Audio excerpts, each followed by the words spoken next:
ನಮಸ್ಕಾರ ಸ್ನೇಹಿತರೆ, ಪ್ರವಾಸ ಕಥನ ಯೂಟ್ಯೂಬ್ ವಾಹಿನಿಗೆ ತಮಗೆಲ್ಲರಿಗೂ ಆದರದ ಸ್ವಾಗತ.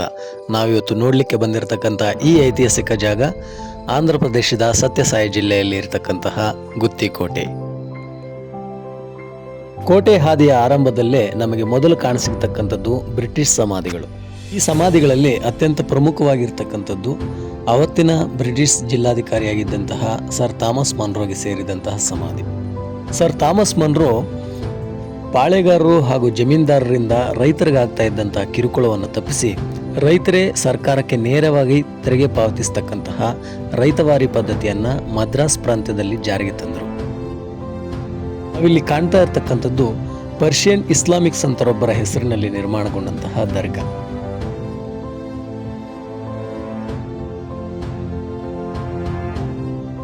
ಕೋಟೆಯನ್ನು ತಲುಪತಕ್ಕಂತಹ ದಾರಿಯ ಪಕ್ಕದಲ್ಲೇ ಒಂದು ಪುಟ್ಟ ವೇದಿಕೆಯ ಮೇಲೆ ಹನುಮದೇವರ ಉಬ್ಬು ಶಿಲ್ಪವನ್ನು ನಾವು ಕಾಣಬಹುದಾಗಿದೆ. ವಿಜಯನಗರದ ಎಲ್ಲ ಕೋಟೆಯ ಆರಂಭದಲ್ಲೂ ಕೂಡ ಈ ರೀತಿಯಾದಂತಹ ಹನುಮದೇವರ ಉಬ್ಬು ಶಿಲ್ಪ ಸರ್ವೇ ಸಾಮಾನ್ಯವಾಗಿ ಕಂಡುಬರುತ್ತದೆ.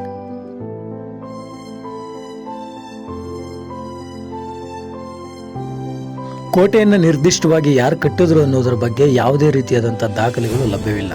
ಆದರೆ ಕೋಟೆಯ ಒಳಭಾಗದಲ್ಲಿ ಕಲ್ಯಾಣಿ ಚಾಲುಕ್ಯರ 6ನೇ ವಿಕ್ರಮಾದಿತ್ಯನ ಶಾಸನ ಲಭ್ಯವಿರುವುದರಿಂದ ಬಹುಶಃ ಈ ಕೋಟೆ ಅವರ ಕಾಲದಲ್ಲೇ ನಿರ್ಮಾಣ ಆಗಿದ್ದಿರಬಹುದು ಅಂತ ಹೇಳಲಾಗುತ್ತದೆ. ಕೋಟೆಯ ಮೊದಲ ದ್ವಾರವನ್ನು ದಾಟಿ ಮುಂದೆ ಸಾಗುತ್ತಿದ್ದ ಹಾಗೆ ನಮಗೆ ಒಂದು ನೀರಿನ ಬಾವಿ ಕಂಡುಬರುತ್ತದೆ. ತೆಲುಗಿನಲ್ಲಿ ಇದನ್ನು ದೀಪಾಲ ಬಾವಿ ಎಂದು ಕರೆಯುತ್ತಾರೆ. ಕನ್ನಡದಲ್ಲಿ ಹೇಳೋದಾದರೆ ದೀಪಾಲ ಬಾವಿ ಎಂದರೆ ದೀಪಗಳ ಬಾವಿ ಎಂದು ಅರ್ಥ. ದೀಪಗಳನ್ನು ಇಡುವ ಸಲುವಾಗಿ ಸಣ್ಣ ಸಣ್ಣ ಗೂಡುಗಳನ್ನು ಈ ಬಾವಿಯಲ್ಲಿ ನಿರ್ಮಿಸಿರುವುದರಿಂದ ಈ ಬಾವಿಗೆ ಆ ಹೆಸರು ಬಂದಿರಬಹುದು.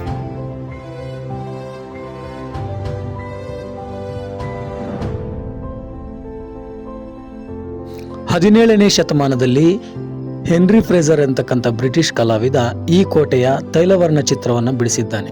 ಅದರಲ್ಲಿ ಅವತ್ತಿನ ಕೋಟೆಯ ಸ್ವರೂಪ ಹಾಗೂ ಕೋಟೆಯ ಸುತ್ತಲೂ ಒಂದು ಕಂದಕ ಇರತಕ್ಕಂಥದ್ದನ್ನು ನಾವು ಕಾಣಬಹುದಾಗಿದ್ದು, ಇವತ್ತು ಆ ಕಂದಕ ಸಂಪೂರ್ಣ ಗಿಡಗಂಟೆಗಳಿಂದ ತುಂಬಿ ಹೋಗಿದೆ.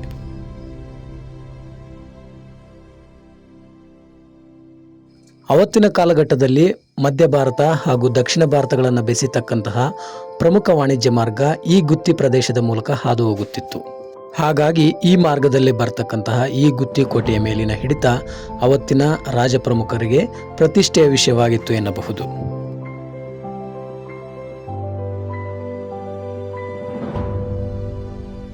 ಕೋಟೆಯ ಈ ಭಾಗದಲ್ಲಿ ನಮಗೊಂದು ಗುಪ್ತ ಮಾರ್ಗ ಕಂಡುಬರುತ್ತದೆ.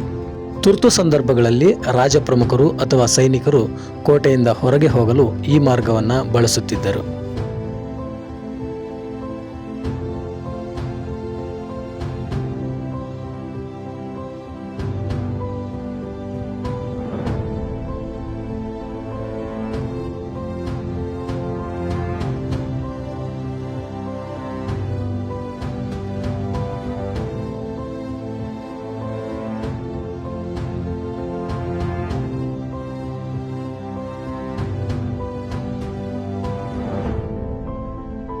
ವಿಜಯನಗರದ ಪ್ರಸಿದ್ಧ ಅರಸ ಬುಕ್ಕರಾಯ ಈ ಕೋಟೆಯನ್ನು ತನ್ನ ಶಾಸನಗಳಲ್ಲಿ ಕೋಟೆಗಳ ರಾಜ ಎಂದು ಬಣ್ಣಿಸಿದ್ದಾನೆ. ಸ್ನೇಹಿತರೆ, ನಾವಿಲ್ಲಿ ನೋಡ್ತಾ ಇರತಕ್ಕಂಥ ಈ ರಚನೆ ಬ್ರಿಟಿಷ್ ಕಾಲದಲ್ಲಿ ನಿರ್ಮಾಣಗೊಂಡಿರುವಂಥದ್ದು. ಇಂಗ್ಲಿಷ್ ವರ್ಣಮಾಲೆಯಲ್ಲಿ ಬರ್ತಕ್ಕಂಥ ಈ ಅಕ್ಷರದ ಆಕಾರದಲ್ಲಿ ಈ ಕಟ್ಟಡವನ್ನು ನಿರ್ಮಾಣ ಮಾಡಲಾಗಿದೆ. ಕುದುರೆಗಳನ್ನು ಕಟ್ಟುವ ಸಲುವಾಗಿ ಮೊದಲು ಈ ಕಟ್ಟಡವನ್ನು ನಿರ್ಮಾಣ ಮಾಡಲಾಯಿತು. ಆ ನಂತರದ ಕಾಲದಲ್ಲಿ ಸೈನಿಕರ ವಸತಿಗಾಗಿ ಕೂಡ ಈ ಕಟ್ಟಡವನ್ನು ಉಪಯೋಗಿಸಲಾಯಿತು. ಸ್ವತಂತ್ರ ಸಂಗ್ರಾಮ ತೀವ್ರಗೊಂಡಂಥ ಸಂದರ್ಭದಲ್ಲಿ ಈ ಕಟ್ಟಡವನ್ನು ಜೈಲಾಗಿ ಕೂಡ ಬಳಸಲಾಗಿತ್ತು ಎಂದು ಹೇಳಲಾಗುತ್ತದೆ.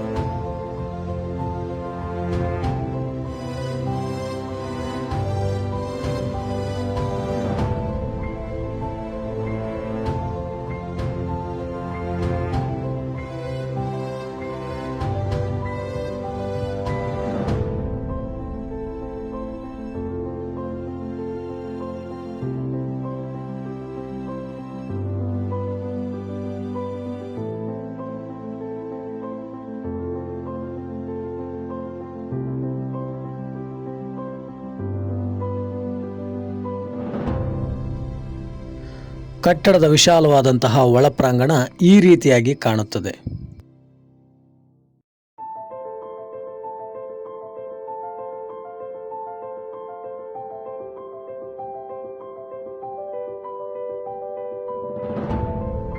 ಈ ಒಂದು ಮುಖ್ಯ ಕಟ್ಟಡದ ಆಸುಪಾಸಿನಲ್ಲಿಯೇ ನಮಗೆ ಅನೇಕ ಬ್ರಿಟಿಷ್ ಶೈಲಿಯ ಕಟ್ಟಡಗಳು ಕಂಡುಬರುತ್ತವೆ. ಅದರಲ್ಲಿ ಪ್ರಮುಖವಾದಂಥದ್ದು ಬ್ರಿಟಿಷ್ ಆಡಳಿತಾಧಿಕಾರಿಯ ಕಟ್ಟಡ.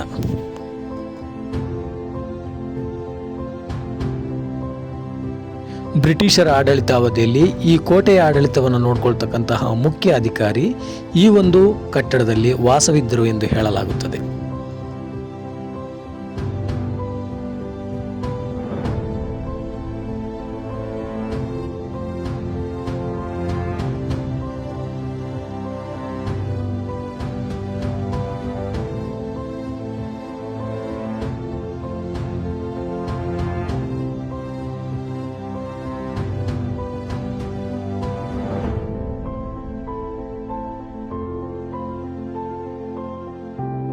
ಈ ಬೃಹತ್ ಕಟ್ಟಡವು ಒಟ್ಟು 2 ಭಾಗಗಳಲ್ಲಿ ನಿರ್ಮಾಣಗೊಂಡಿದೆ. ಮೇಲ್ಛಾವಣಿಗೆ ಆಧಾರವಾಗಿ ಕಮಾನುಗಳನ್ನು ನಿರ್ಮಾಣ ಮಾಡಲಾಗಿದೆ. ಇವತ್ತಿಗೆ ಮೇಲ್ಛಾವಣಿ ಸಂಪೂರ್ಣ ಕುಸಿದಿದ್ದು ಗೋಡೆಗಳನ್ನು ಮಾತ್ರ ನಾವು ಕಾಣಬಹುದಾಗಿದೆ.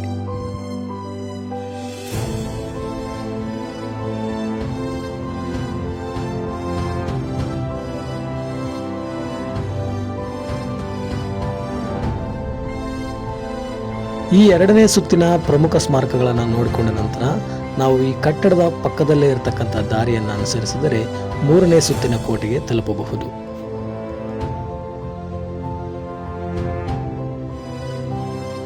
ವಿಜಯನಗರದ ಅರಸರ ಆಡಳಿತಾವಧಿಯಲ್ಲಿ ಈ ಕೋಟೆಯ ದುರಸ್ತಿ ಕಾರ್ಯ ನಡೆದಿರುತ್ತದೆ. ಹಾಗಾಗಿ ಕೋಟೆಯ ಪ್ರಮುಖ ಪ್ರವೇಶ ದ್ವಾರಗಳಲ್ಲಿ ವಿಜಯನಗರ ವಾಸ್ತುಶೈಲಿಯ ಕುರುಹುಗಳನ್ನು ನಾವು ಇವತ್ತಿಗೂ ಕೂಡ ಕಾಣಬಹುದಾಗಿದೆ.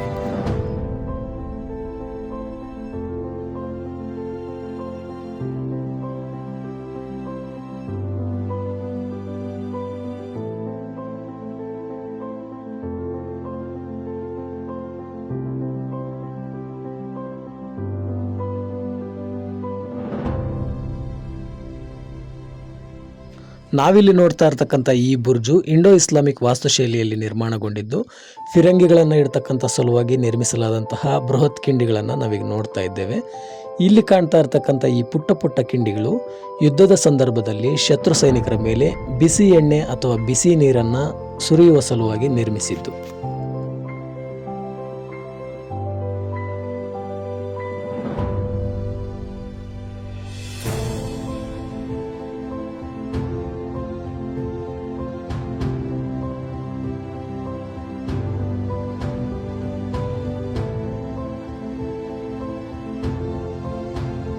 ಕಲ್ಯಾಣಿ ಚಾಲುಕ್ಯರ ಆಡಳಿತಾವಧಿಯ ನಂತರ ಈ ಕೋಟೆ ಹೊಯ್ಸಳರ ವಶಕ್ಕೆ ಬರುತ್ತದೆ. ಹೊಯ್ಸಳರ ಪತನ ನಂತರ ಈ ಕೋಟೆಯನ್ನು ವಿಜಯನಗರದ ಅರಸರು ತಮ್ಮ ವಶಕ್ಕೆ ಪಡೆಯುತ್ತಾರೆ. ವಿಜಯನಗರದ ಅರಸರ ಕಾಲಘಟ್ಟದಲ್ಲಿ ಈ ಕೋಟೆಯನ್ನು ದುರಸ್ತಿಗೊಳಿಸಿ ಮತ್ತಷ್ಟರ ಮಟ್ಟಿಗೆ ವಿಸ್ತರಿಸಲಾಗುತ್ತದೆ. ಅವತ್ತಿನ ಕಾಲಘಟ್ಟದಲ್ಲಿ ಶತ್ರುಪಾಳಯದಲ್ಲಿ ಇರತಕ್ಕಂತಹ ರಾಜಪ್ರಮುಖರನ್ನು ಬಂಧಿಸುವ ಬಂದಿಖಾನೆಯಾಗಿ ಈ ಕೋಟೆಯನ್ನು ಬಳಸಲಾಗುತ್ತಿತ್ತು. 1565ರ ರಕ್ಕಸತಂಗಡಿ ಯುದ್ಧದ ನಂತರ ವಿಜಯನಗರದ ಪ್ರಭಾವ ಈ ಪ್ರದೇಶದ ಮೇಲೆ ಕಡಿಮೆಯಾಗಿ ಈ ಕೋಟೆಯು ಗೋಲ್ಕೊಂಡದ ಕುತುಬ್ ಶಾಹಿಯ ವಶವಾಗುತ್ತದೆ. ಆ ನಂತರ ನಡೆದಂತಹ ಪೆನುಗೊಂಡೆಯ ಪೆನ್ನಾ ಯುದ್ಧದಲ್ಲಿ ವೀರವೆಂಕಟಪತಿರಾಯ ಗೋಲ್ಕೊಂಡದ ಕುತುಬ್ ಶಾಹಿಯನ್ನು ಸೋಲಿಸಿ ಈ ಕೋಟೆಯನ್ನು ಮತ್ತೆ ವಿಜಯನಗರದ ವಶಕ್ಕೆ ಪಡೆದುಕೊಳ್ಳುತ್ತಾರೆ.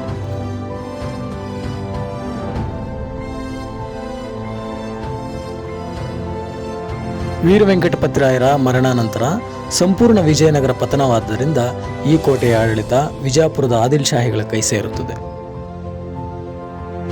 ಆ ನಂತರ ಮೊಘಲರ ಪ್ರಸಿದ್ಧ ಅರಸನಾದಂತಹ ಔರಂಗಜೇಬ ವಿಜಾಪುರದ ಆದಿಲ್ ಶಾಹಿಗಳ ಸಾಮ್ರಾಜ್ಯವನ್ನು ಆಕ್ರಮಿಸಿದ್ದರಿಂದ ಈ ಕೋಟೆ ನೇರವಾಗಿ ಮೊಘಲ್ ಆಡಳಿತಕ್ಕೆ ಒಳಪಡುತ್ತದೆ.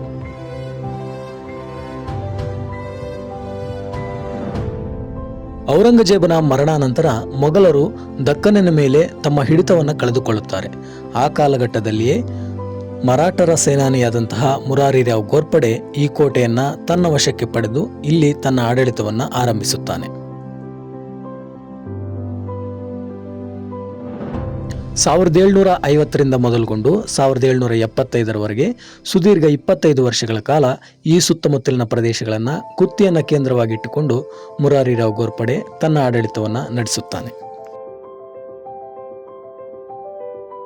ಮೈಸೂರಿನ ಸರ್ವಾಧಿಕಾರಿಯಾಗಿದ್ದಂಥ ಹೈದರ್ ಅಲಿಯು ತನ್ನ ರಾಜ್ಯ ವಿಸ್ತರಣೆಯ ಭಾಗವಾಗಿ ಈ ಕೋಟೆಯನ್ನು 1775ರಲ್ಲಿ ಮುತ್ತಿಗೆ ಹಾಕುತ್ತಾನೆ. ಸತತ 8 ತಿಂಗಳುಗಳ ಕಾಲ ಆ ಮುತ್ತಿಗೆ ಮುಂದುವರೆದಿದ್ದರಿಂದ ಕೋಟೆಯಲ್ಲಿ ಆಹಾರ ಧಾನ್ಯಗಳ ಅಭಾವ ತಲೆದೋರಿ ಮುರಾರಿರಾವ್ ಗೋರ್ಪಡೆ ಶರಣಾಗಬೇಕಾಗಿ ಬರುತ್ತದೆ. ಈ ರೀತಿಯಾಗಿ ಗುತ್ತಿ ಕೋಟೆಯು ಮೈಸೂರು ಸಂಸ್ಥಾನದ ಭಾಗವಾಗುತ್ತದೆ. ಹೈದರ್ ಅಲಿಯ ಮರಣ ನಂತರ ಈ ಕೋಟೆಯ ಆಡಳಿತ ಟಿಪ್ಪುವಿನ ಕೈ ಸೇರುತ್ತದೆ.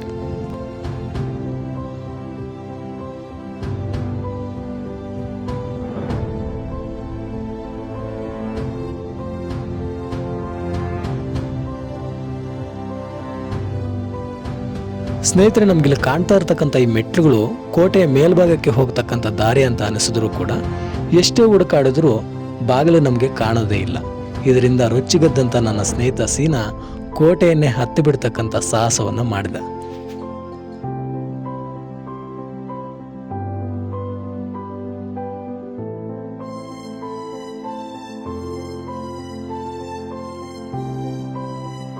ಸಾವಿರದ 1799 ಮೇ 4ನೇ ತಾರೀಕು ಐತಿಹಾಸಿಕ 4ನೇ ಆಂಗ್ಲೋ ಮೈಸೂರು ಯುದ್ಧದಲ್ಲಿ ಹೈದರಾಬಾದಿನ ನಿಜಾಮ, ಬ್ರಿಟಿಷರು ಹಾಗೂ ಮರಾಠರನ್ನು ಒಳಗೊಂಡಂತಹ ತ್ರಿಕೂಟ ಸೇನೆಯು ರಾಜಧಾನಿ ಶ್ರೀರಂಗಪಟ್ಟಣದ ಮೇಲೆ ದಾಳಿ ಮಾಡಿ ಟಿಪ್ಪುವನ್ನು ಕೊಲ್ಲುವುದರಲ್ಲಿ ಯಶಸ್ವಿಯಾಗುತ್ತದೆ.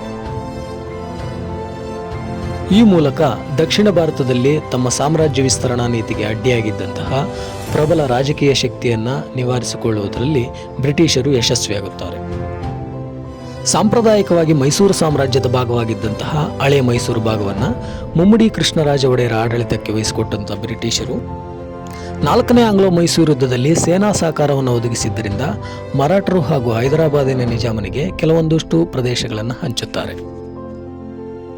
ಆಗ ಈ ಗುತ್ತಿ ಕೋಟೆಯ ಒಡೆತನವು ಹೈದರಾಬಾದಿನ ನಿಜಾಮನಿಗೆ ಸೇರುತ್ತದೆ. ಆ ನಂತರದ ಕಾಲದಲ್ಲಿ ಇಲ್ಲಿನ ಪಾಳೆಗಾರರು ಹಾಗೂ ಜಮೀನುದಾರರು ಹದ್ದು ಮೀರಿ ವರ್ತಿಸಿದ್ದರಿಂದ ಈ ಕೋಟೆಯನ್ನು ಪುನಃ ಬ್ರಿಟಿಷರು ತಮ್ಮ ವಶಕ್ಕೆ ಪಡೆಯುತ್ತಾರೆ. ಅದೇ ಬ್ರಿಟಿಷರ ಕಾಲಘಟ್ಟದಲ್ಲಿ ನಿರ್ಮಾಣಗೊಂಡಂತಹ ಒಂದು ಕಟ್ಟಡವನ್ನು ನಾವೀಗ ನೋಡ್ತಾ ಇದ್ದೇವೆ. ಬ್ರಿಟಿಷರು ಈ ಕೋಟೆಯನ್ನು ತಮ್ಮ ಸೇನಾ ನೆಲೆಯನ್ನಾಗಿ ಮಾಡಿಕೊಳ್ಳುತ್ತಾರೆ.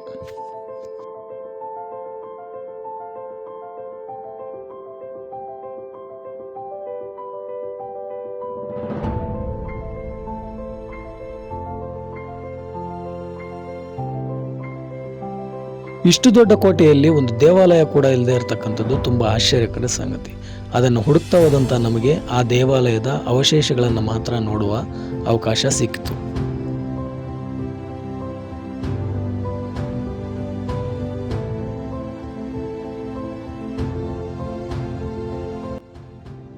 ಕೋಟೆ ಈ ಭಾಗಕ್ಕೆ ಬಂದರೆ ನಮಗೆ ಕೆಲವೊಂದು ದೇವಸ್ಥಾನದ ಅವಶೇಷಗಳು ಕಾಣ್ತವೆ. ಇಲ್ಲಿ ನೋಡಿ, ಇದು ಹಾಗೆ ಬಂದರೆ ಇಲ್ಲಿ ಮತ್ತೆ ಇದು ಬರೀ ಅವಶೇಷಗಳಿದ್ದಾವೆ. ಸ್ತಂಭಗಳು, ಕಟ್ಟಡದ ಉಳಿದ ಭಾಗಗಳು ಎಲ್ಲಿದ್ದಾವಪ್ಪ ಅಂದರೆ ಇಲ್ಲಿದ್ದಾವೆ, ಕೋಟೆಯ ಗೋಡೆಯಲ್ಲಿ. ನೋಡಿದಿರಾ? ಹೀಗೆ ಬನ್ನಿ, ನಯವಾಗಿ ಒನಪು ಮಾಡಿದಂತಹ ಕೋಟೆ ಈ ಗೋಡೆಯನ್ನು ಗಮನ ಇಟ್ಟು ನೋಡಿ. ಇಲ್ಲಿ ನೋಡಿ, ಇದು ದೇವಸ್ಥಾನದ ಪಾಣಿಪೀಠದ ಶಿಲೆ. ಇದು ಪಾಣಿಪೀಠ ಅಂದರೆ ದೇವಸ್ಥಾನದ ತಳಭಾಗ. ಮತ್ತೆ ಅದರ ಕೆಳಗಿರುವಂಥದ್ದು ಮತ್ತೊಂದು ದೇವಾಲಯದ ಭಾಗ. ನೋಡಿ, ಗುಂಡಾಗಿದೆಯಲ್ಲ. ಈ ಗೋಡೆ ನಿರ್ಮಾಣ ಆಗಿರೋದೇ ದೇವಾಲಯದ ಅವಶೇಷಗಳಿಂದ.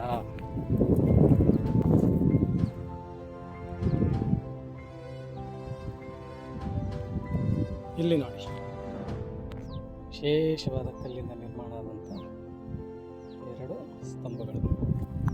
ಮತ್ತೆ ಇಲ್ಲಿ ಬನ್ನಿ, ಇದು ನೋಡಿ, ನೋಡ್ತಾ ಇದ್ದೀರಾ? ಹಾಗೆ ಇದು ಕೂಡ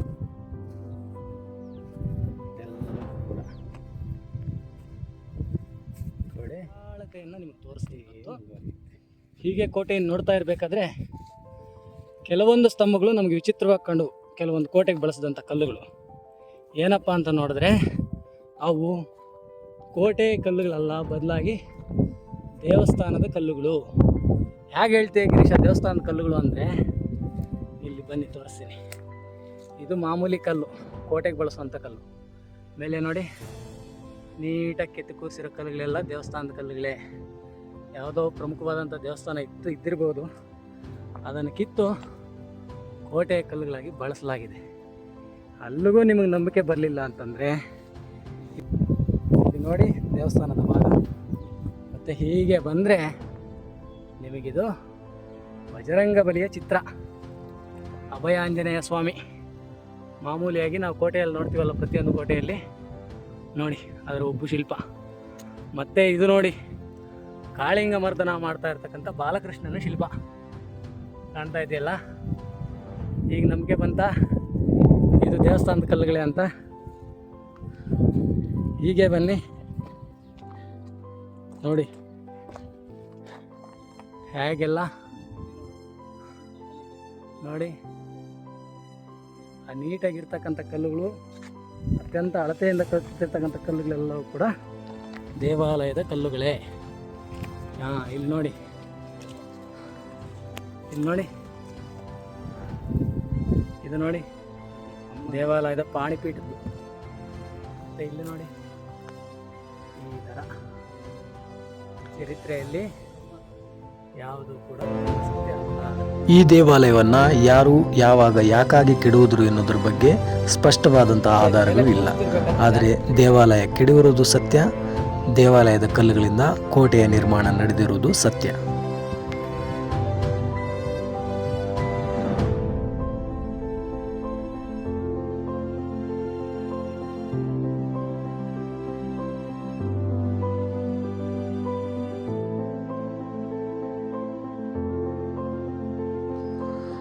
ಕೋಟೆಯ ಮತ್ತೊಂದು ಹಂತಕ್ಕೆ ನಾವು ತಲುಪಿದ್ದೇವೆ. ಹಾಗೆ ಬಲಗಡೆ ತಿರುಗಿದ್ರೆ ಒಂದು ಬಹಳ ದೊಡ್ಡದಾದಂತಹ ಸ್ಟೋರೇಜ್ ರೂಮ್ ಕಂಡು ಬರ್ತದೆ. ಇದನ್ನು ಅವತ್ತಿನ ಕಾಲಘಟ್ಟದಲ್ಲಿ ಗನ್ ಪೌಡರ್ ಮತ್ತು ಮದ್ದುಗುಂಡುಗಳನ್ನು ಶೇಖರಿಸುವ ಸಲುವಾಗಿ ಬಳಸ್ತಾ ಇದ್ರು.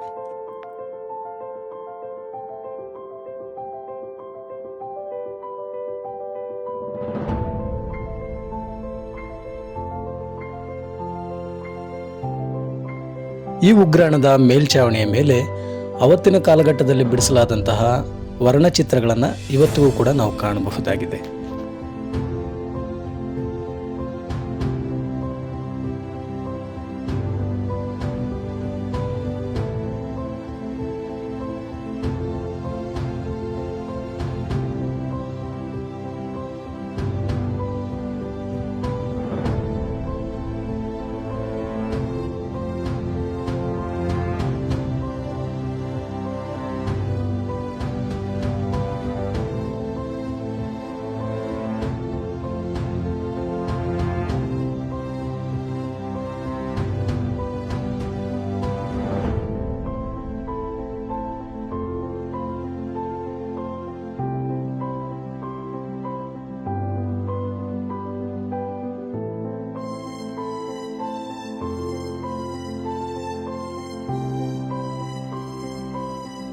ಈ ಸ್ಟೋರೇಜ್ ರೂಮನ್ನು ನೋಡಿಕೊಂಡು ಅದರ ಪಕ್ಕದಲ್ಲಿರ್ತಕ್ಕಂಥ ದಾರಿ ಮುಖಾಂತರ ಹೋದರೆ ನಾವು ಅರಮನೆ ಇರ್ತಕ್ಕಂಥ ಜಾಗಕ್ಕೆ ಹೋಗ್ತೇವೆ.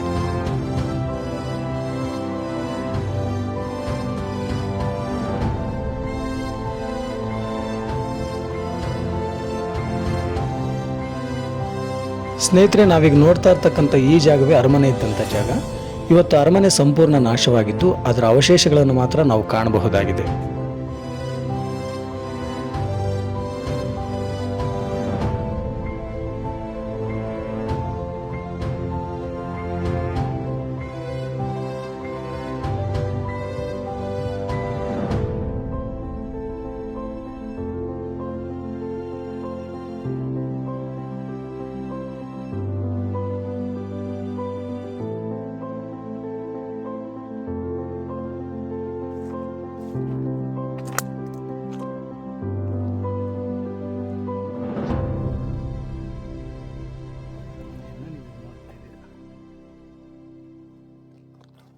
ಅರಮನೆಯ ಅಳೆದುಳಿದ ಅವಶೇಷಗಳನ್ನು ನೋಡಿಕೊಂಡು ಅದರ ಹಿಂಭಾಗಕ್ಕೆ ಬಂದರೆ ನಮಗೆ ಒಂದು ದೊಡ್ಡದಾದಂಥ ಬುರ್ಜ್ ನಿರ್ಮಾಣ ಆಗಿರ್ತಕ್ಕಂಥದ್ದು ಕಂಡುಬರುತ್ತೆ.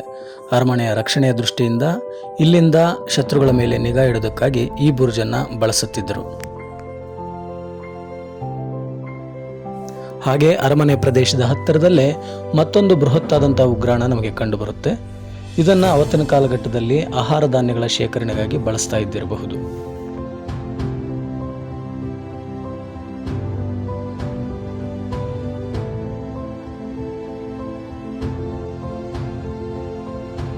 ಅರಮನೆಯ ಅವಶೇಷಗಳನ್ನು ನೋಡಿಕೊಂಡ ನಂತರ ನಾವು ನೋಡಲಿಕ್ಕೆ ಬಂದದ್ದು ಮುರಾರಿ ರಾವ್ ಮಂಟಪ. ಅಲ್ಲಿ ಕೂಡ ಒಂದು ಬೃಹತ್ತಾದಂಥ ಒಂದು ಸ್ಟೋರೇಜ್ ರೂಮ್ ಥರದ ಒಂದು ರಚನೆ ನಮಗೆ ಕಂಡುಬರುತ್ತೆ. ಅದರ ಪಕ್ಕದಲ್ಲೇ ಇರತಕ್ಕಂಥ ದಾರಿಯನ್ನು ಅನುಸರಿಸಿದ್ರೆ ನಾವು ಮುರಾರಿ ರಾವ್ ಮಂಟಪ ಇರತಕ್ಕಂಥ ಸ್ಥಳವನ್ನು ತಲುಪ್ತೇವೆ.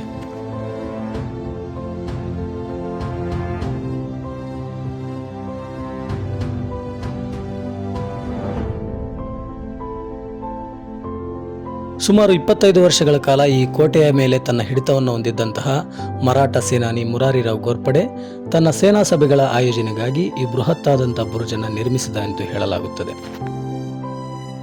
ಈ ಬುರ್ಜಿನ ಮೇಲಿಂದ ನೋಡಿದ್ರೆ ಕೋಟೆ ಸುತ್ತಮುತ್ತಲಿನ ಬೆಟ್ಟಗಳನ್ನು ಕೂಡ ಆವರಿಸಿಕೊಂಡಿರೋದು ನಮಗೆ ಕಂಡುಬರುತ್ತೆ. ಆ ಪಕ್ಕದಲ್ಲೇ ಕಾಣ್ತಾ ಇರತಕ್ಕಂಥದ್ದೇ ಮುರಾರಿ ರಾವ್ ಮಂಟಪ. ಮುರಾರಿ ರಾವ್ ತನ್ನ ವಿಶ್ರಾಂತಿಯ ಬಹುಪಾಲು ಸಮಯವನ್ನು ಈ ಮಂಟಪದಲ್ಲಿ ಕಳೆಯುತ್ತಿದ್ದ ಎಂದು ಹೇಳಲಾಗುತ್ತೆ.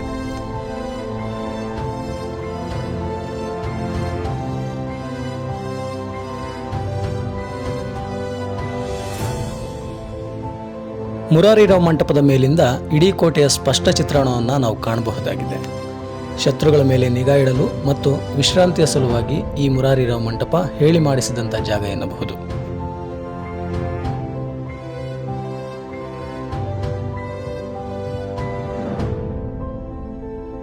ಮುರಾರಿ ರಾವ್ ಮಂಟಪವನ್ನು ನೋಡಿಕೊಂಡ ನಂತರ ನಾವು ತಲುಪಿದ್ದು ಕೋಟೆಯ ತುಟ್ಟ ತುದಿಯ ಭಾಗ.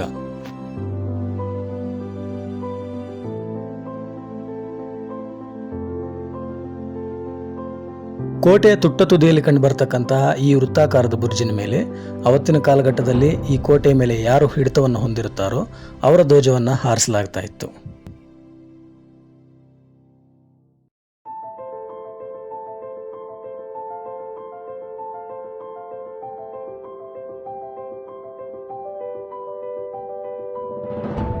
ಬ್ರಿಟಿಷ್ ಕಲಾವಿದ ಹೆನ್ರಿ ಫ್ರೇಜರ್ ಬಿಡಿಸಿದಂತಹ ವರ್ಣಚಿತ್ರದಲ್ಲಿ ಈ ಬುರ್ಜಿನ ಮೇಲೆ ಅವರ ಇಂಗ್ಲಿಷರ ಬಾವುಟವಾದಂತಹ ಯೂನಿಯನ್ ಜಾಕ್ ಬಾವುಟ ಹಾರ್ತಾ ಇರತಕ್ಕಂಥದ್ದನ್ನು ಅತ್ಯಂತ ಸ್ಪಷ್ಟವಾಗಿ ಚಿತ್ರಿಸಲಾಗಿದೆ.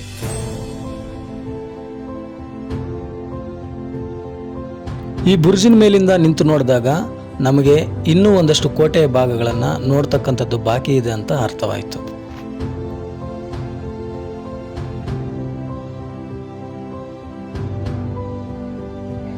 ಇದು ಇಡೀ ಕೋಟೆಯಲ್ಲಿ ಉಳಿದಿರತಕ್ಕಂಥ ಏಕೈಕ ದೇವಾಲಯ.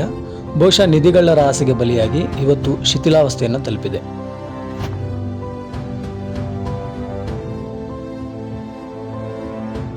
ಸ್ನೇಹಿತರೆ, ನಾವಿಲ್ಲಿ ಕಾಣ್ತಾ ಇರ್ತಕ್ಕಂಥದ್ದು ತುಪ್ಪದ ಕಣಜ. ಸುಮಾರಷ್ಟು ವರ್ಷಗಳ ಕಾಲ ಈ ಕಣಜದಲ್ಲಿ ತುಪ್ಪವನ್ನು ಸಂಗ್ರಹಿಸಿ ಇಡಲಾಗ್ತಾ ಇತ್ತು. ಆನಂತರ ಅದು ಔಷಧವಾಗಿ ಪರಿವರ್ತನೆಗೊಂಡು ಯುದ್ಧದಲ್ಲಿ ಗಾಯಗೊಂಡಂಥ ಸೈನಿಕರಿಗೆ ಅದೇ ಔಷಧವನ್ನು ಮುಲಾಮಿನ ರೀತಿ ಹಚ್ಚಲಾಗ್ತಾ ಇತ್ತು.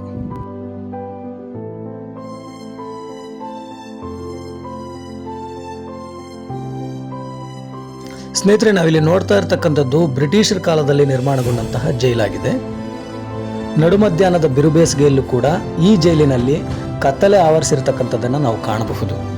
ಇನ್ನು ಅವತ್ತಿನ ಕಾಲಘಟ್ಟದಲ್ಲಿ ಇದರಲ್ಲಿ ಜೈಲು ವಾಸ ಅನುಭವಿಸಿದಂಥವರ ಪರಿಸ್ಥಿತಿ ಹೇಗಿರಬಹುದು ಅಂತ ಊಹೆ ಮಾಡಿ. ಇಲ್ಲಿ ಕಾಣ್ತಾ ಇರತಕ್ಕಂಥ ಈ ಪುಟ್ಟಗೂಡು ದೀಪದ ಗೂಡು ಅಂತ ನಮ್ಗೆ ಅನಿಸ್ಬೋದು. ಆದರೆ ಇದು ಒಳಗಡೆ ಇರತಕ್ಕಂಥ ಕೈದಿಗಳ ಜೊತೆ ಮಾತುಕತೆ ನಡೆಸೋದಕ್ಕೆ ಇರತಕ್ಕಂಥ ವ್ಯವಸ್ಥೆಯಾಗಿದೆ.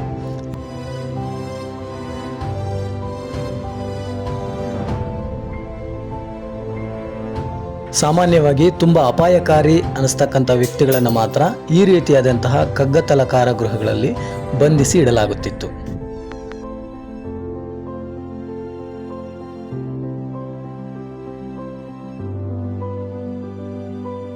ನಿಧಿ ಆಸೆಗಾಗಿ ಎಲ್ಲ ಸ್ಮಾರಕಗಳಂತೆ ಈ ಸ್ಮಾರಕವನ್ನು ಕೂಡ ಹಾನಿ ಮಾಡಿ ಹಾಳುಗೆಡವಿರ್ತಕ್ಕಂಥದ್ದನ್ನು ನಾವು ಕಾಣಬಹುದಾಗಿದೆ. ಕೈದಿಗಳ ಜೊತೆ ಮಾತುಕತೆ ನಡೆಸುವ ಸಲುವಾಗಿ ನಿರ್ಮಿಸಲಾದಂತಹ ಮತ್ತೊಂದು ಗೂಡನ್ನು ಕೂಡ ನಾವಿಲ್ಲಿ ಕಾಣ್ತಾ ಇದ್ದೇವೆ.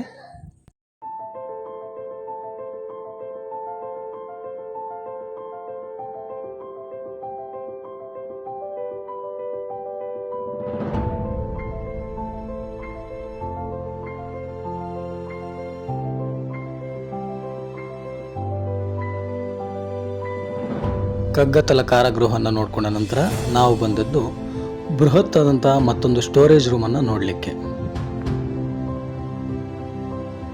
ಈ ಕಟ್ಟಡ ಇಡೀ ಕೋಟೆಯಲ್ಲೇ ಅತ್ಯಂತ ದೊಡ್ಡದಾದಂಥ ಕಟ್ಟಡವಾಗಿದೆ. ಇದನ್ನು ಆವತ್ತಿನ ಕಾಲಘಟ್ಟದಲ್ಲಿ ಧಾನ್ಯಗಳ ಸಂಗ್ರಹಕ್ಕಾಗಿ ಬಳಸಲಾಗ್ತಾ ಇತ್ತು.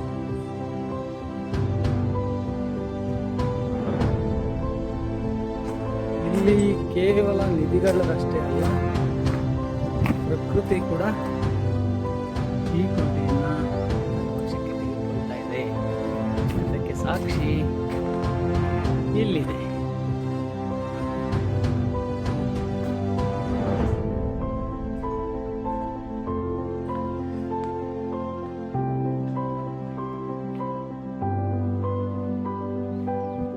ಎದುರುಗಡೆ ಕಾಣ್ತಾ ಇರೋದು ಧಾನ್ಯಗಾರ.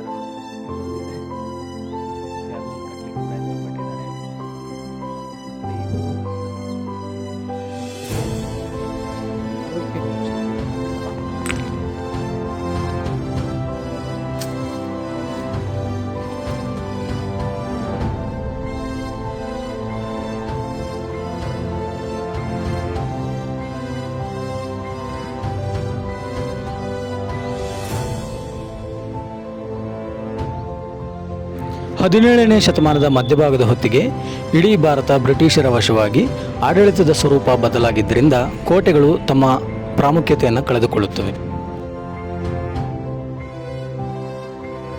ಅಲ್ಲಿಂದಾಚೆಗೆ ಬಹುತೇಕ ಕೋಟೆಗಳು ನಿರ್ಲಕ್ಷ್ಯಕ್ಕೆ ಒಳಗಾಗಿ ಈ ರೀತಿಯಾಗಿ ಪಾಳು ಬಿದ್ದವು.